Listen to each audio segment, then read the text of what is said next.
தமிழ் சினிமாவில் மிகவும் முக்கியமான இயக்குனர்களில் ஒருவர் செல்வராகவன். சமீப காலமாக நடிகராகவும் கலக்கி வருகிறார். தமிழ் சினிமாவில் ரீரிலீஸ் படங்களை ரசிகர்கள் கொண்டாடி வரும் நிலையில் பலரும் கேட்கும் ரீரிலீஸ் என்றால் அது இவரது படமான 1000ல் ஒருவன் படம்தான். ஆனால் இவரோ அந்த படத்தை ரீரிலீஸ் செய்யும் எண்ணமில்லை என்று திட்டவட்டமாக தெரிவித்துவிட்டார். மேலும் அந்த படம் தமிழ் சினிமா ரசிகர்களால் கொண்டாடப்படும் என்று எதிர்பார்த்தேன்.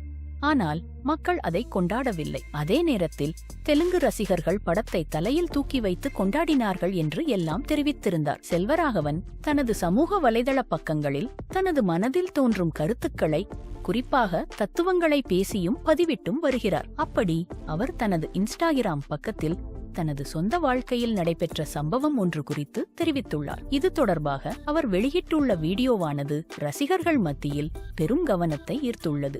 அந்த வீடியோவில், நான் இதை ரொம்ப நாளாக உங்களிடத்தில் சொல்லலாம் என்றிருந்தேன். இப்போதுதான் சந்தர்ப்பம் கிடைத்துள்ளது. இது கொஞ்சம் சென்சிட்டிவானதாக இருக்கலாம் அல்லது ரொம்பவும் சென்சிட்டிவானதாக இருக்கலாம். இது உங்களில் பலருக்கும் நடந்திருக்கலாம். ஒரு 3 ஆண்டுகளுக்கு முன்னர் எனது வாழ்க்கையில் பெரும் துயரம் ஒன்று நடைபெற்றது. இந்த துயரத்தை என்னால் தாங்க முடியவில்லை. இன்னும் சொல்ல போனால் நான் அழவில்லை. ஆனால் என் கண்களில் இருந்து கண்ணீர் வந்து கொண்டே இருக்கிறது. மனதிற்குள் இது கடவுள் கொடுத்ததுதான் என்று நான் நினைத்துக் கொண்டாலும், கடவுளே எனக்கு ஏன் இப்படி சோதனைகளை கொடுக்கிறாய் என்று எல்லாம் நான் கேட்டு இருக்கிறேன். ஆனால் இந்த சம்பவம் நடைபெற்று 1 ஆண்டுக்கு பின்னர் எனக்கு மற்றொரு சம்பவம் நடைபெறும் போது இந்த துயரத்தை தாங்கும் மன வலிமையை எனக்கு ஏற்படுத்தத்தான் கடவுள் எனக்கு அப்படி ஒரு துயரத்தை கொடுத்து என்னை தயார்படுத்தி உள்ளார் என்று நான் நினைக்கிறேன்.